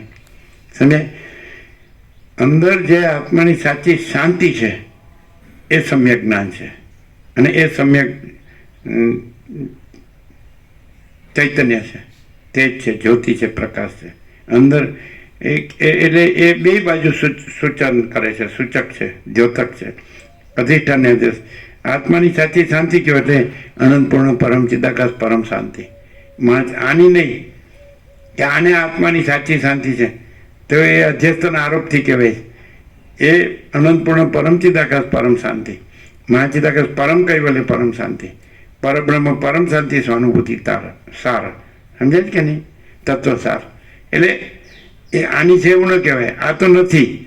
હવે આનું કે ને ત્યાંથી વ્યક્તિવાળા શરૂ થાય. એટલે વસિતના કેમ વ્યક્તિવાળા નથી? હું આ નથી, હું આ વસિત નથી. અને સ્વપ્ન પુરુષો મને સ્વપ્ન પુરુષ જુએ માને તો એથી મને કાંઈ ફેર પડતો નથી. એટલે આ માણસ સમજતો નથી કે માચિદાકાશ સબકો છે, मैं कुछ नहीं है. माचिदाकाश स्वसंवेद्य सहज निर्विकल्प. माचिदाकाश खुद रहा है, दूसरा नहीं है. माचिदाकाश ઉપર કોઈ પ્રભાવ નહીં. એકદમ સીધું જ એ જે રહેલું છે એ જ રહેલું છે ને, જેવું રહેલું છે એવું જ રહેલું છે ને, બીજું થયું જ નથી અને છે જ નહીં. સમજાય? તો એવું 0 આરપાર વસિષ્ઠને પ્રકાશથી સરળ શ્રવણ કરવાથી થાય. બાકી જો હું આ છું એ રાખીને એનું હું જો મોટું થઈ ગયું હોય શબ્દ જ્ઞાનથી તો વસિષ્ઠને ન ગણે ને માચિદાકાશને ન ગણે, ઓરિજિનલ રિયલ ટ્રુથને ન ગણે, એના પોતાના હુંને એ માચિદાકાશ માને. એટલે આ બધી ગફલત ગરબડ છે એ આ પ્રકાશથી સાંભળવામાં રહેતી નથી. એટલે વોટ્સઅપથી ઘરે સાંભળો અને અહીં પ્રત્યક્ષમાં સાંભળો, એમાં શું ડિફરન્સ છે ખબર પડે? પડે? શું પડે? ભ્રમ ના રહે, હું છું હે? અહીંયા હું છું એવો ભ્રમ ન રહે, અને સંસારથી વૈરાગ્ય રહે. કેવો? સંસારથી વૈરાગ્ય. સંસારથી? હા, અને હું છું એવો ભ્રમ ન રહે. હા. અને ઘરે વોટ્સઅપમાં સાંભળીએ તો હું સ્વભ્રુ છું. સાંભળો છો નહીં? હુંની બધી અનુકૂળતા છે એ મેઇન હોય, અને અહીં હુંની અનુકૂળતા 0. હું બેઠું હોય એટલે ખ્યાલ આવી જાય કે ઘરે જઈને મજા કરીશું, બાકી અહીં નહીં ચાલે. એટલે જે પોતાને સ્પેશિયલ જે માન્યું છે ને એ જ અહમ છે, વિશેષ. અને બ્રહ્મને વિશેષણ કર્યું છે નિર્વિશેષ બ્રહ્મ. બ્રહ્મની સમજાય કે નહીં? એટલે વિવેકાનંદે યોગવાસિત જોયું હોય અને રામકૃષ્ણ એના સેન્ટરમાં લીધા હોય એટલે શું કે આવું કોઈ નથી, આવું કાંઈ નથી. નિર્વિશેષ બ્રહ્મ તો બધા જાણી શકે, પણ વિશેષમાં પણ કઈ રીતે વિશેષ જે ભ્રાંતિ છે એનાથી રહિત હોય, એને નિર્વિશેષ હોય, એવું તો રામકૃષ્ણમાં જ છે એમ કે. પણ એને ખબર નથી કે આ યોગવાસિતમાં જ છે. સમજાય? એટલે જેને એટલે એક વસ્તુ તો છે જ કે જેની ગ્રંથિ હોય તો એ અધ્યાસથી ગ્રંથિ લાગે છે ને ગ્રંથિ મોટી જણાય છે, પણ અધિષ્ઠાન છે એ સત્તા પ્રકાશ છે, કોઈ અધ્યસ્થ સત્તા પ્રકાશ નથી. ખ્યાલ આવે છે ગોપ્રભુ? ગોપ્રભુ પેલા રામકૃષ્ણ કથામાં વાંચતા હતા એટલે બહુ ભાવ હતો, અને કારણ યોગાસિદ્ધથી તો એ સારું આમ થયું તેમ થયું. કેવું થયું?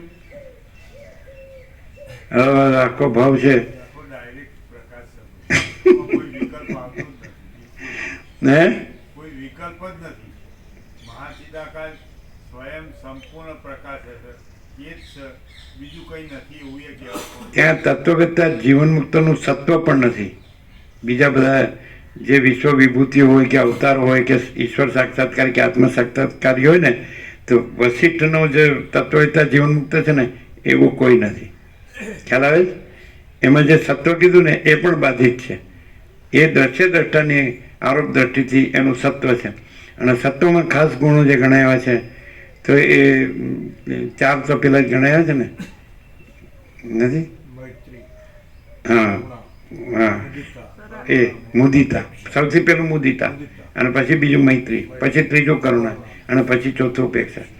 અમે તો પ્રકાશથી જો કહીએ ને તો પછી એ પણ નથી, સત્વ પણ નથી, છેલ્લું પગથિયું પણ. એટલે જે હવે છેલ્લા પગથિયાનું ધારો કે વ્યુત્થાન થયું સમાધિમાંથી, એટલે બ્રહ્મરૂપ રહ્યા નિર્વિકલ્પ સમાધિમાં, બીજું કાંઈ ન રહ્યું, એટલે ચિદાકાશ રહ્યું અનંત સુધા. અને વ્યુત્થાન થયું, માનો કે આ સ્ફૂર્તિ, તો એ સ્ફૂર્તિ નથી અને અનંત સુધા ચિદાકાશ જ છે. પણ સ્ફૂર્તિ છે ત્યાંથી વ્યક્ત થાય તો એ રામ વ્યક્ત થયા કે રામ પાછા આવ્યા એ નહીં. હવે એ રામ નથી, હવે અનંત સુધા ચિદાકાશ છે. એ અનંત સુધા ચિદાકાશ સ્ફૂર્તિ છે. હવે સ્ફૂર્તિ પ્રકરણ અનુસાર એનો અર્થ થાય. સ્ફૂર્તિનો અર્થ જો અવિદ્યા ઉપાધિથી એ સ્ફૂર્તિ હોય તો ભ્રાંતિ છે, અને અનંત સુધા ચિદાકાશ સ્ફૂર્તિ હોય તો એ અનંત સુધા ચિદાકાશ છે. સમજાય કે નહીં? આ બધું ચોપડીમાં નહીં આવે. આવે તમે શાસ્ત્રી વેદાંતાચાર્ય થઈ જાઓ કાશી હરિદ્વાર જઈને, તો શિક્ષક થાવ તમે એના, અને પગાર મળે. સમજાય એવું? એટલે આ તો શિક્ષક એ નથી, પગાર એ નથી. એટલે હવે આ સ્ફૂર્તિ રામની છે, સમાધિમાંથી વ્યુત્થાન થયું, બરાબર છે?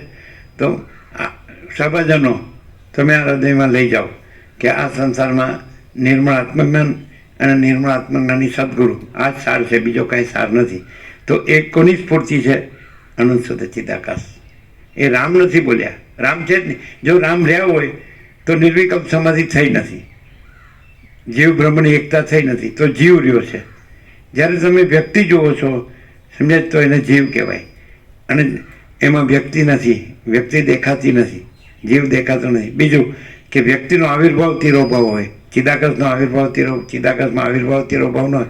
મોજા છે એના ઉત્પત્તિ લય હોય, મહાસાગરમાં જળમાં ઉત્પત્તિ લય ન હોય, ચલન ભ્રમ ન હોય, અને ઉત્પત્તિ લય ન હોય. ચિત્ત સંકલ્પ, અને ચિત્ત છે એ અહમ અને જગત દ્રષ્ટાને દ્રશ્ય રૂપે પાસે. સો એ શબ્દથી કોઈ વાંચે કે સમજે એ જ્ઞાન નથી. એ જે મહાચિદાકાશ સ્વયં પ્રકાશ અનુભવ જ્ઞાન છે એ જ્ઞાન છે.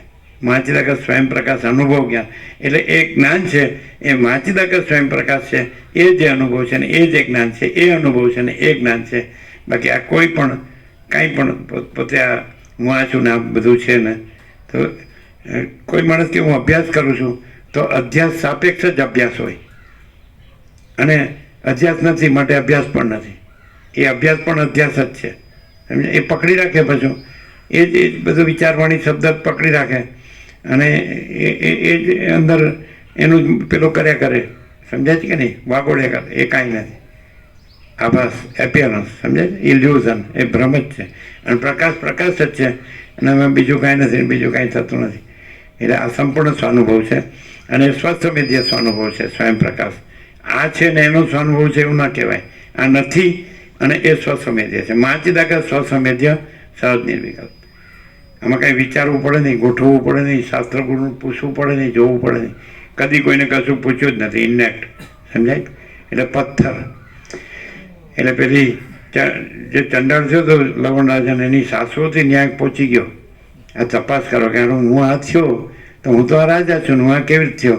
આ એક જોવા જેવું છે. આવા દ્રષ્ટાંતો છે કે અમુક વસ્તુ પછી અંદર ઉલ્લેખ નથી, અને પછી 1 લાખ શ્લોકના 32,000 કર્યા છે. એટલે આમાં આવા દ્રષ્ટાંત છે. ગાદી બ્રાહ્મણનું દ્રષ્ટાંત છે. એ પેલા વિષ્ણુને પ્રસન્ન કરીને કે મને તમારી માયા દેખાડો. માયા કે તું જોઈશ ને પછી છોડી દઈશ, એવું બી કીધું વિષ્ણુએ. અને પછી તો એને બહુ પ્રશ્નો થયા. એ તો બધા ચંડાળ થયો હતો, રાજા થયો હતો, પછી બધા ભળાયા. એટલે આખા નગર એમાં બ્રાહ્મણો હતા, અંતે બધા વિદ્વાન બધા આખું અગ્નિ પ્રગટાયો, બધા એમાં એ થયા. અને પોતે પણ એમ થયું. પછી પાછો જાગી ગયો. તો મને શું થયું? માયા જોઈ. એટલે પછી વિષ્ણુએ કીધું, છેલ્લે સુધી કીધા કરે, પૂછ્યા કરીને પછી એમણે એમ કીધું કે તમે મને પ્રસન્ન થયા છો તો પાછું હું જ્યારે યાદ કરું પાછું બોલાવો એટલે આવવાનું અને મને સમાધાન આપવાનું. તો એવું પ્રશ્નો કર્યા કરે, વિષ્ણુ સમાધાન આપ્યા કરે, એમ ચાલ્યા જ કરાવડું. એટલે એને તો ગડમથલ મટે જ નહીં. અને પાછો ત્યાં જઈ આવે કે હા હું અહીંયા થયો જ તો, ત્યાં હું પાછો થયો જ તો ચંડાળ. છેલ્લે એને કીધું કે તું એ નથી થયો, એ તારું જે ચિત્ત છે તો એ ચંડાળનું ચિત્ત છે, એની સાથે મેં જોડી દીધું, એટલે તને એવો ભ્રમ થયો કે હું ચંડાળ છું. એને પછી એને કીધું તું હવે તપ કર અને તું હવે નિર્વાણને શાંતિને પામે એમ. તું બ્રાહ્મણ જ છે ને તું ચંડાળ નથી. પછી આગળ ન આવે, અહીંયા પ્રકાશમાં એનાથી આગળ ક્લિયરન્સ આવે. એવી રીતે જે વૈરાગ્યવાન વિવેકી વૈરાગ્ય સમદમવાળું મુમુક્ષુ છે એ પ્રકાશથી શ્રવણ કરે તો એણે એ પણ જાણવું જોઈએ કે પોતે અનંત શુદ્ધ ચિદાકાશ છે અને એને ચિત્તને સંકલ્પ કલ્પનાને આ આકાર સાથે જોડીને પોતાને આ માન્યું છે અને પોતે આ નથી ને પોતે અનંત શુદ્ધ ચિદાકાશ. હવે આ વસ્તુ ત્યાં ન હોય, બુકમાં ન હોય, આપણે આ રીતે પ્રકાશથી ક્લિયર આવી રીતે થાય કે દરેકે પોતે જાણવું છે આ અનંત મહાસાગર છે. હા, મહાચિદાકાશ મહાસાગર છે, મહાચૈતન્ય પ્રકાશનો આ અનંત મહાસાગર છે અને એમાં ચલન ભ્રમ, સ્પંદ ભ્રમ એટલે અવિદ્યા છે અને એની અંદર વાસનાનો સંકલ્પ ભ્રમ અને સંકલ્પ ભ્રમનો આ હું છું ને જગત છે એ ભ્રમ. સમજાય? તો પોતે આ છે એની સાથે તાદાત્મ્ય અભિનય અભિમાન કર્યું છે. અવિદ્યા વાસના ચિત્ત અહમ જગત જે છે જ નહીં એટલે પોતાને આમાં. તો એણે એમ જાણવું જોઈએ કે આ અનાત્મા સાથે એમાં આત્મા પણ માન્યું છે તો પોતે આત્મા છે, મહાચિદાકાશ પરમાકાશ પૂર્ણ બ્રહ્મ અને પોતે અનાત્મા નથી. સમજાય? જેમ ગાદી બ્રાહ્મણ છે તો એ છેલ્લે એને વિષ્ણુએ ક્લિયર કરી દીધું કે ભાઈ તારું ચિત્ત મેં એ ચંડાળના ચિત્ત સાથે જોડી દીધું એટલે તને થયું કે હું એ ચંડાળ છું અને એનું બધું જે થયું એ તને થયું, પણ એ તને કાંઈ થયું નથી, તું એ નથી. તારું ચિત્ત છે, તારું ચિત્ત છે, બ્રાહ્મણનું ચિત્ત છે અને પેલું ચંડાળનું ચિત્ત છે, એનું બધું થયું છે, તને કાંઈ થયું નથી. એ પણ લાસ્ટ ક્લિયરન્સ નથી. પછી જે હું ગાદી બ્રાહ્મણ છું એ જે સંકલ્પ છે તો એ પણ અનંત શુદ્ધ ચિદાકાશમાં નથી. આ ક્લિયરન્સ બુકમાં ના આવે, પણ બુક છે તમને લઈ જાય, પણ એ તો પ્રકાશથી તમે સરળ શ્રવણ કર્યું હોય તો છેલ્લું તમારું હું આ ગાદી બ્રાહ્મણ છું એ સંકલ્પ એ બાધિત થઈ જાય. સમજાય? પ્રકાશથી સરળ શ્રવણ થાય તો પછી ત્યાં હું નથી. એટલે આ હુંને પ્રકાશ ન કહેવાય. ગાદી બ્રાહ્મણ હોય તો હું પ્રકાશ છું એમ ન આવે. પ્રકાશ છે અને હું ગાદી બ્રાહ્મણ છું એ જે ચિત્ત છે, સંકલ્પ છે, કલ્પના છે તો એ નથી. એટલે પછી એમ ન કહે કે હું પ્રકાશ છું. પછી પ્રકાશ જ પ્રકાશ છે અને એમાં હું થયું જ નથી. એ ગાદી બ્રાહ્મણ હોય કે પેલું ગાદી ચંડાળ હોય. સમજાય છે કે નહીં? એટલે આ પ્રકાશ છે એમાં આરપાર ક્લિયરન્સ હોય. મહાચિદાકાશ કૈવલ્ય અણીશુદ્ધ આરપાર, કૈવલ્ય સદા એકરૂપ ઓલ ઇઝ વન. ક્લિયર થાય છે? આ પકડી રાખીને ગમે એટલો અભ્યાસ કરો તો એ અભ્યાસ નથી, અધ્યાસ જ છે. અને આ નથી અને પ્રકાશ જ છે તો અધ્યાસે નથી ને અભ્યાસે નથી. વાગેલો કાંટોય નથી ને કાઢનારો કાંટોય નથી. અવિદ્યાય નથી ને વિદ્યાય નથી. અજ્ઞાને નથી, જ્ઞાને નથી, બંધે નથી, મોક્ષે નથી. અને પરમ ચિદાકાશ પરમ જ્યોતિ અખંડ જ્યોતિ यही सब कुछ है, इसके सिवा कुछ नहीं. ये જ અનંત પ્રકાશ, અનંત આનંદ, અનંત શાંતિ જો હૈ સો. ક્લિયર થાય છે ચિત્તુ પ્રભુ? તમને બી થાય જ ને? સમજાય? પ્રેક્ટિકલ, થિયોરિટિકલ નહીં અને ફિલોસોફિકલ નહીં. જરા પણ ચંચળતા ભ્રાંતિ રહે તો મજા નહીં આવે અને જરા પણ ચંચળતા ભ્રાંતિ કાંઈ નથી એમ ક્લિયર થાય અને પ્રકાશ જ છે આખો. આકાશ જેવો આખો અનંત ચૈતન્ય પ્રકાશ છે. ચિદાકાશ એક જ અદ્વિતીય અનાદિ અનંત અને પરમાકાશ નિરંજન નિરાકાર નિર્વિકાર અને અપરિચ્છિન્ન પરમાકાશ પરમ ચિદાકાશ તુર્યાતીત તો જો હૈ સો હૈ. પરમ પદ પૂર્ણ વિશ્રાંતિ, પરમ ચિદાકાશ પરમ પદ પૂર્ણ વિશ્રાંતિ. જે રામ ચાહે છે એ છે જ, ચાહવાની નથી. કેમ? કારણ કે દ્વૈત ભ્રાંતિ છે જ નહીં. દ્વૈત ભ્રાંતિ રાખીને ગમે એટલો અદ્વૈત કરો, કેવળ અદ્વૈત કરો તો એ નહીં થાય. અને કેવળ અદ્વૈત એ નથી, કહેવા પણ નથી. અને પરમ ચિદાકાશ પરમ જ્યોતિ અખંડ જ્યોતિ છે એટલે દ્વૈતાદ્વૈતની મથામણ જ નથી. અને સદાશિવે બાદમાં કીધું કે દ્વૈતે નથી ને અદ્વૈતે નથી. આદિથી રહિત અંતથી રહિત એક શુદ્ધ તત્વમાં 11 નિષેધોમાં દ્વૈતે નથી ને અદ્વૈતે નથી. દ્વૈત અદ્વૈતનો આદિશંકરે જે અર્થ કર્યો એ અલગ છે ને વસિષ્ઠ કરે છે અલગ છે. વસિષ્ઠે દ્વૈત અદ્વૈત કોને કે આ બધા મોજા છે, અનેક મોજા છે એને દ્વૈત કહે છે, અને બધા મોજાનો કુલ સરવાળો એક જ કહે છે એને અદ્વૈત. એટલે ઈશ્વરને અદ્વૈત કહે છે, સમષ્ટિ ચિદાભાસને, અને વ્યષ્ટિ ચિદાભાસોનો અનેક ચિદાભાસો એને એ બધું દ્વૈત કહે છે. સમજાય? આ બધું ક્યાં મળે? આ તમે વેદાંત બ્રહ્મણ આ બધું, કારણ કે આ કોર્સ બનાવ્યા તો એ બધા એ બુદ્ધિથી જ બનાવ્યા હોય, એટલે બુદ્ધિ અવિદ્યા છે, એટલે ભ્રાંતિથી જ બધા કોર્સ બનાવ્યા. અને પ્રકાશમાં કોઈ ભ્રાંતિ જ નથી, કોઈ કોર્સ જ નથી. પ્રકાશને શું ભણવાનું છે અને શું જાણવાનું છે, શું અનુભવવાનું છે? એમાં જ્ઞાનને અનુભવે ન કહેવાય, અજ્ઞાન તો પછી કહેવાય જ ક્યાંથી, અને ન અનુભવે ન કહેવાય. પ્રકાશ પ્રકાશ છે, અખંડ પ્રકાશ. અને કાલે આવ્યું હતું સ્પંદ રહિત પરમાત્મા છે એ સ્પંદ, પરમાત્માનું આખું વર્ણન કે પરમાત્મા સર્વ પરમાત્મા જ છે, અને એમાં સ્પંદ બ્રહ્મ છે જ નહીં, એટલે સ્પંદ બ્રહ્મ નથી. એટલે પછી આ બધું માયાકાશ, ચિત્તાકાશ, ભૂતાકાશ આ કોઈ ભ્રમ છે જ નહીં, સમષ્ટિ વ્યક્તિ કશું છે જ નહીં. એવું અને પરમ શાંતિ પૂર્ણ વિરામ છે. પરમાત્મા પરમ પ્રકાશ, પરમ આનંદ, પરમ શાંતિ જ છે.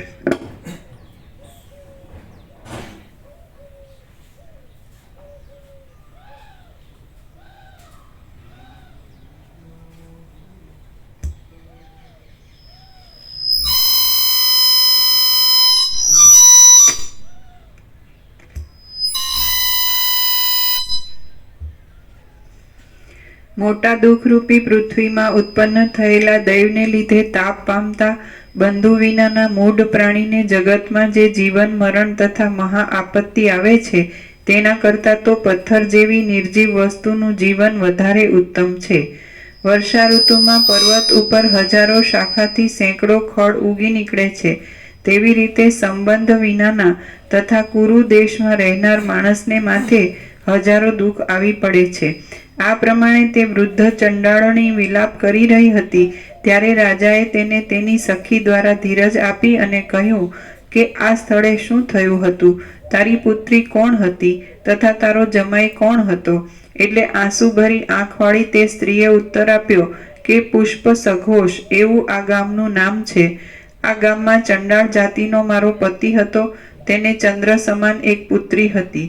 વનમાં રહેનારી કોઈ ગરીબ ગધેડીને જેમ ખુલ્લા મોઢાવાળો મધનો ઘડો પ્રાપ્ત થાય તેમ મારી તે પુત્રીને દૈવ યોગથી આ સ્થળે આવેલો ચંદ્ર સમાન કાંતિવાળો એક રાજા પતિ રૂપે પ્રાપ્ત થયો હતો. તે રાજાની સાથે ઘણા દિવસ સુખ ભોગવ્યા પછી તેણે કેટલાક પુત્રો અને પુત્રીને જન્મ આપ્યો. જેમ વૃક્ષના આશ્રયથી તુંબડીની લતા વૃદ્ધિ પામે તેમ તે રાજાના આશ્રયથી મારી પુત્રી આ વનમાં વૃદ્ધિ પામી હતી.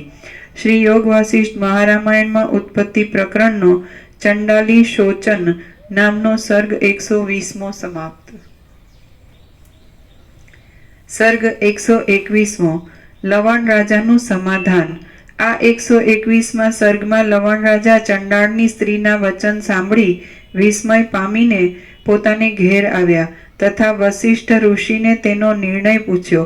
તેથી લવણ રાજા તથા રામચંદ્રજીના મનનું વસિષ્ઠ ઋષિએ સમાધાન કર્યું એટલી કથા કહેવાશે. ચંડાળણી બોલી, હે રાજન, એ પ્રમાણે કેટલોક કાળ વીત્યા પછી આ ગામમાં અનાવૃષ્ટિને લીધે માણસોનો નાશ કરનાર એવો ભયંકર દુષ્કાળ પડ્યો. એ દુઃખને લીધે ગામના સર્વ માણસો અહીંથી નીકળી દૂર દેશમાં ગયા અને ત્યાં મરણ પામ્યા. એ પ્રમાણે બંધુના મરણથી તથા દુષ્કાળથી દુઃખ ભોગવનારા અમે શૂન્ય થયા છીએ અને આંખમાંથી ચાલી જતી અશ્રુની ધારા વડે શોક કરીએ છીએ. વસિષ્ઠ બોલ્યા, આ પ્રમાણે તે ચંડાળણીના વચન સાંભળીને રાજા વિસ્મય પામ્યો અને મંત્રીના મુખ સામે જોઈ રહ્યો ત્યારે ચિત્રમાં આલેખેલો હોય એમ તે સ્તબ્ધ બની ગયો. ફરીથી એ આશ્ચર્યકારક ઘટના માટે તે વિચાર કરવા લાગ્યો, વારંવાર પૂછવા લાગ્યો અને તેથી આશ્ચર્ય પામવા લાગ્યો. ત્યાર પછી તે રાજાએ દયામાં મગ્ન થઈને તે ચંડાળના સ્થાનકમાં રહેનાર પોતાના સંબંધીઓ તરફ દ્રષ્ટિ કરી તેમનું સન્માન કર્યું તેમજ તેમના દુઃખનો નાશ કર્યો. એવી રીતે તે સ્થળે કેટલોક સમય રહ્યા પછી તે લવણ રાજા નિયતિ એટલે દૈવની ગતિનો વિચાર કરીને પાછો પોતાના રાજ્યમાં આવ્યો અને નગરના લોકોના વંદન ઝીલતો રાજમહેલમાં ગયો. પછી લવણ રાજાએ પ્રાતઃકાળે સભામાં મને પ્રશ્ન પૂછ્યો કે હે મુનિ, જે બાબત સ્વપ્નમાં જોયેલી હતી તે પ્રત્યક્ષ જોવામાં આવી, તેથી મને ઘણું વિસ્મય થયું છે. એ પ્રમાણે રાજાએ મને પ્રશ્ન પૂછ્યો, તેથી વાયુથી જેમ મેઘનો નાશ થાય તેમ મેં તેના હૃદયના સંશયનો નાશ કર્યો. હે રામચંદ્રજી, આ પ્રમાણે અવિદ્યા જ મોટા ભ્રમને કરનારી છે અને તે અસત વસ્તુને સત કરે છે તથા સત વસ્તુને અસત કરે છે. રામ બોલ્યા, હે બ્રહ્મન, એ પ્રમાણે સ્વપ્નમાં જોયેલી બાબત સાચી હોય તેવી રીતે જોવામાં આવી તેનું શું કારણ તે કહો, કારણ કે આ સંશય મારા મનમાંથી મળતો નથી. વશિષ્ઠ બોલ્યા, હે રામચંદ્રજી, અવિદ્યામાં સર્વ વસ્તુનો સંભવ છે. સ્વપ્નમાં અવિદ્યાને લીધે ઘટમાં પણ પટ વસ્ત્રની બુદ્ધિ થાય છે. અવિદ્યાને લીધે અરીસામાં રહેલા પર્વતની પેઠે દૂરની વસ્તુ પાસે જણાય છે અને સુખે નિદ્રા આવવાથી જેમ લાંબી રાત્રિ ક્ષણવારમાં ચાલી જાય છે તેમ અવિદ્યાને લીધે લાંબો વખત પણ ક્ષણવારમાં વહી જાય છે. સ્વપ્નમાં પોતાનું મરણ થાય છે એવી રીતે અવિદ્યાને લીધે અસંભવ વસ્તુ પણ સંભવિત થાય છે. સ્વપ્નમાં થતા આકાશગમનની જેમ અસત્ય બાબત પણ અવિદ્યાને લીધે સત્ય લાગે છે. માણસ ફૂદડી ફરે છે તે વખતે આખી પૃથ્વી ફરતી હોય એમ દેખાય છે. તેવી રીતે અવિદ્યાને લીધે સ્થિર વસ્તુ પણ અસ્થિર જણાય છે. વળી મોદથી ચિત્તમાં ક્ષોભ પામેલા માણસને દ્રશ્ય પદાર્થ ચલાયમાન જણાય છે. તેવી રીતે અવિદ્યાને લીધે અચળ વસ્તુ ચલાયમાન દેખાય છે. વાસનાવાળું ચિત્ત જેવી જેવી ભાવના કરે છે તેવો તેવો તેને અનુભવ થાય છે.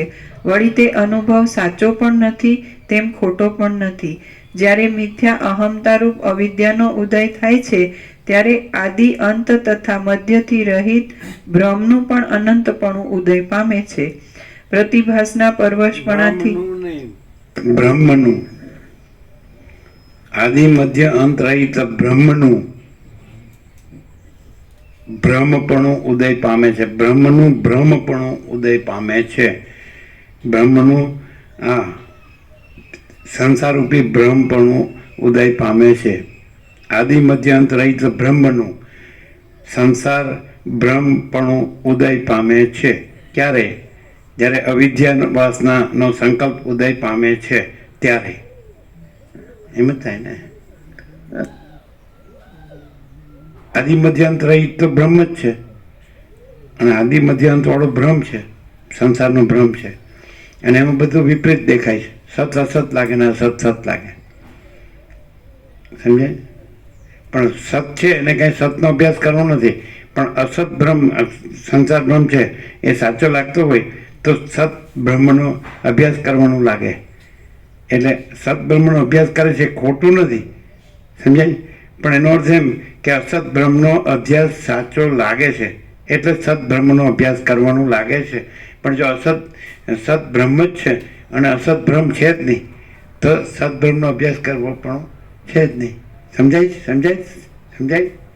એટલે અભ્યાસ કરવાનું લાગે તો અસત બ્રહ્મનો અભ્યાસ છે, એના સાપેક્ષ સત બ્રહ્મનો અભ્યાસ કરવાનું લાગે. પણ સદબ્રહ્મ જ છે. સદબ્રહ્મ તો સદબ્રહ્મ પોતે જ છે, સ્વયં જ છે. એમાં અસદબ્રહ્મ છે જ નહીં અને એમાં અભ્યાસની અપેક્ષા જ નથી. એટલે એનો અર્થ એમ કે અસત બ્રહ્મ જે છે એનો અધ્યાસ છે, એની વાસના છે, એનો સંકલ્પ છે કે હું છું જગત છે ને એમ ધીસ ઓર ધેટ અને આ બધું છે અને મારી આ પોઝિશન છે, હું આ બધું જાણું છું, જીવું છું. સમજાય જ કે નહીં? તો એ અધ્યાસનો ભ્રમ હોય તો અભ્યાસનો ભ્રમ ન આવે, બ્રહ્મનો અભ્યાસ ન આવે. એટલે એ અધ્યાસના ભ્રમનું સૂચક છે. અભ્યાસનો બ્રહ્મનો અભ્યાસ છે એ જે બ્રહ્મનો અધ્યાસ છે એનો સૂચક છે. બ્રહ્મમાં અભ્યાસ ન હોય કારણ કે અધ્યાસ જ ન હોય. ક્લિયર થાય? આ વસ્તુ બુકમાં નહીં આવે, વાંચ્યા કરશો, સાંભળ્યા કરશો, યાદ રાખ્યા કરશો, બોલ્યા કરશો, પણ રહેશો શેમાં? બ્રહ્મના અધ્યાસમાં. અને જો એમ ડાયરેક્ટ સીધો ફૂલ લાઈટ થઈ જાય કે આ તો પ્રકાશ જ છે બધું આખો. મહાચિદાકાશ જ્યોતિ અનંત અખંડ અભેદ, અને મહાચિદાકાશ જ્યોતિ મહાતત્વ મહાસામાન્ય, દેટ્સ ઓલ. મહાચિદાકાશ કૈવલ્ય અણિશુદ્ધ આર પર, કૈવલ્ય સદા એકરૂપ ઓલ ઇઝ વન. એટલે બીજું છે જ નહીં, બીજું થતું જ નથી. આ વસ્તુ તમને અભ્યાસમાં નહીં મળે. અભ્યાસ છે એમાં તમારી અધ્યાસની સાપેક્ષતા ચાલુ રહેશે.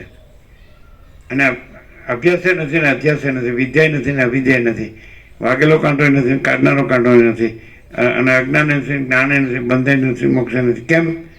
કારણ કે પેલું અનાત્મા છે એનું આત્માપણું સંભવતું જ નથી. આત્મા જ છે અને એનું અનાત્માપણું સંભવતું જ નથી. એટલે આત્માનું અનાત્માપણું લાગવું